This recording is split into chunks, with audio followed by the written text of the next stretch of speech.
So Twig, obviously a pretty disappointing night tonight. What did you make of the performance?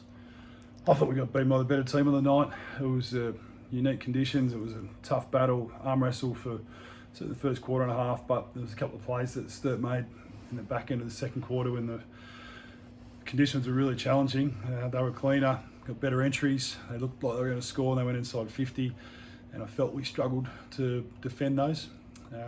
So yeah, clearly disappointing result, but we got beaten by the better team on the night. You know, we had more clearances, more inside 50s, right? But what was going on, just that inside 50, our ball in there and our forwards, they just weren't able to get a hold of it tonight. We weren't able to create many scoring opportunities. No, and there were times where we got the ball into some reasonable parts of the inside 50, but clearly a tough night to mark, but we weren't able to get time down there. I thought their small backs were able to get back and take it cleanly and clear it under pressure, and also they outmarked us. I think it was pretty obvious to anyone who watched the game that there's one team that was able to mark it at critical times, and that was Sturt, not us. So, as usually happens in games like these, the team that does the basics upon repeat generally get the result. And yeah, I thought Sturt deserved the win. They were better in all phases. I thought we fought it out really well, Joe. So I didn't like the way the third quarter went, but there was a response in that last quarter. We gave ourselves a chance to score by dominating certainly the territory and getting inside 50, but we just weren't good enough on the night. I thought, hindsight's a funny thing, but I thought we started off the third quarter with a good intensity.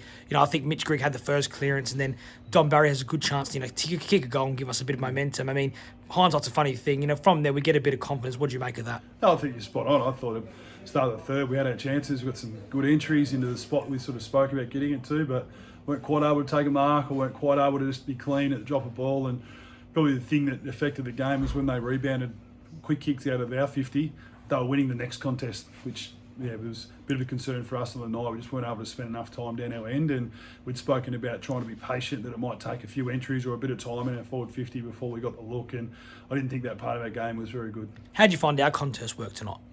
I think fundamentally, after doing a debrief with the coaches, that their contest wins were cleaner and they were able to get good territory, and they looked dangerous, especially in the second and third quarter. I thought they got some kicks inside 50 with us running back in our D50 under pressure. Abe Davis takes a big mark in the third quarter, which we weren't able to do at the other end. So all the little things that I thought they did well, we weren't able to quite match them in that area, and that's what happens in arm wrestle type contests like that. And Sturt's form's been good. We were well prepared for them.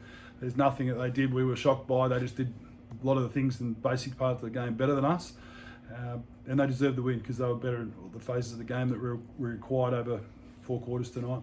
And just lastly, obviously a big game against Port Adelaide Alberton next week. As a coach, what are the fundamentals and what do you want to try and implement to get better at as we go on? I reckon I covered most of them, Joe, with the things that we weren't quite sharp enough tonight, and the challenge is to how do you approach that in a review with from a learning educational perspective. And but I think our players have been pretty good for us for most of the year. I think they've had a crack. We've had a lot of transition within the team, both forward and back, probably quite stable in the midfield, and we've explored with different positions with players. And yeah, it's just making sure we're really balanced in our assessment of where we're at right now and what the best team moving forward. Don't go dwelling too much in the past. I think tonight was disappointing and got done in areas that we thought we probably could and should have been more competitive in, but we'll be pragmatic about it, and we'll approach Port Adelaide from once we arrive back here on Monday night. And there's plenty of the season to go. There's plenty to achieve and plenty still to look forward to. And yeah, I think that having our players in a good frame of mind and really ready to go and attack the next opposition will be the key by the start of next week.